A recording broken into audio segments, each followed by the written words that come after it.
Donc, lorsque vient le temps de faire des arcs de cercle ou des ronds, de tracer des ronds sur nos pièces de bois, on va avoir besoin d'un compas.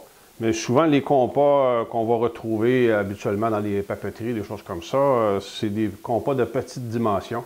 Fait que si on veut faire un arc de cercle là, de 12 pouces, 24 pouces ou 36 pouces, là, ça devient un peu plus compliqué à ce moment-là d'avoir un compas pour faire le travail. C'est sûr qu'il en existe là, des compas de toutes les dimensions, il n'y a pas de problème. Mais si c'est un travail qu'on fait très occasionnellement, c'est un peu inutile d'avoir à payer un fort montant pour acheter un compas qu'on va utiliser simplement une fois à l'occasion. On peut s'en fabriquer un, selon les règles de l'art aussi, il n'y a aucun problème, c'est un beau petit projet à faire. Mais on peut se dépanner assez facilement avec simplement une petite chaîne, là. Souvent, les gens vont utiliser une corde là, pour faire ce travail-là. Ce que j'aime un peu moins de la corde, c'est que ça a une certaine expansion. Puis, c'est un peu plus difficile d'ajuster la longueur là, dont on a besoin.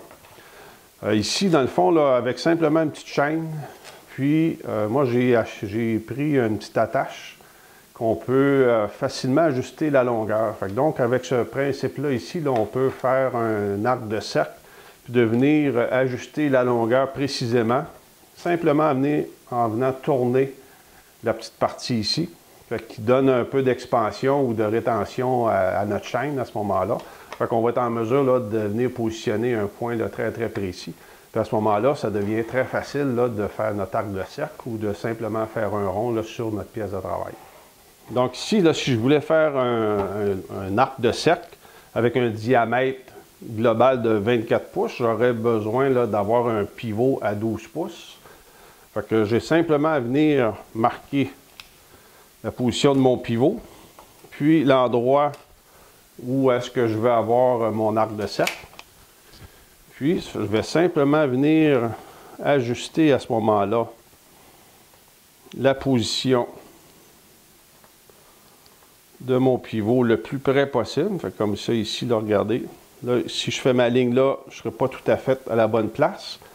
Fait assez facilement ici, là, je peux simplement venir me donner un petit peu de longueur sur ma chaîne. Et voilà, ici, là, je suis exactement à la bonne place. Fait que je peux faire mon arc de cercle très facilement à ce moment-là. C'est un petit compas là, qui est assez facile à faire.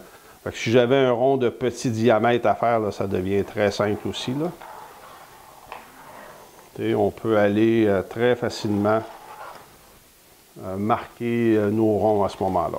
Fait qu'avec la petite chaîne ici, l'intérêt, c'est qu'il n'y a pas d'expansion. Fait que la position devient très fiable. Moi, j'utilise simplement une vis là, à titre de pivot. Fait que ça va très, très bien.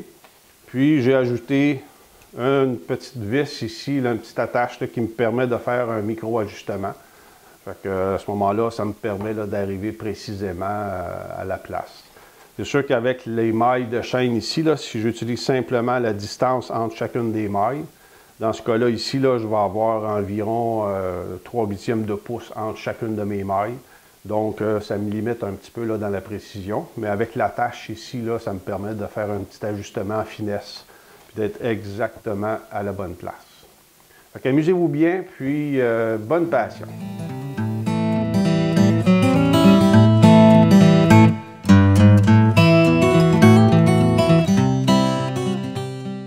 À travers nos cours en ligne, vous pouvez apprendre plusieurs techniques dans le travail du bois.